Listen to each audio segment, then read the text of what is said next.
माँ पार्वती और भगवान शिव से जुड़ी यह कथा अत्यंत रोचक और शिक्षाप्रद है। एक बार माता पार्वती ने भोलेनाथ से महल की मांग की। इसके पीछे उनकी भावना थी कि वे देखना चाहती थी कि भगवान शिव उनके इस सांसारिक अनुरोध को किस प्रकार पूरा करेंगे। कथा इस प्रकार है। माता पार्वती ने भोलेनाथ से कहा, हे प्रभु, आप संपूर्ण सृष्टि के स्वामी हैं, लेकिन आपका जीवन बहुत साधारण है।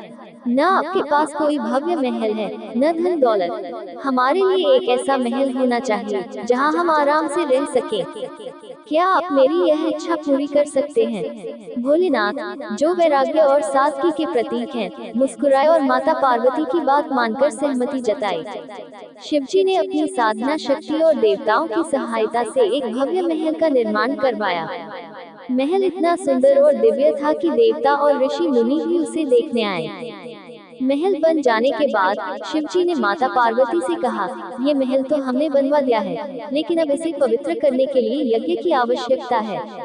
इस यज्ञ में कोई ब्राह्मण आकर हमें दान मांगने की प्रक्रिया पूरी करेगा। यज्ञ संपन्न होने के बाद भगवान विष्णु ब्राह्मण के वेश में आए और शिवजी से दान मांगने लगे।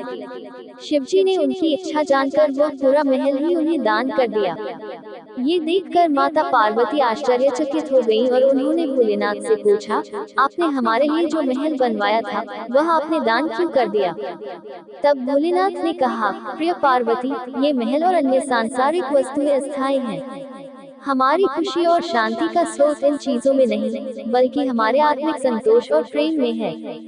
ये संसार भी एक अस्थायी महल की तरह है, जो एक दिन नष्ट हो जाएगा। इसलिए हमें भौतिक चीजों के पीछे नहीं भागना चाहिए। ये कथा सिखाती है कि सांसारिक भोग विलास और संपत्ति अस्थायी है। सच्चा सुख आत्मा की शांति, संतोष और ईश्वर के प्रति प्रेम में निहित है।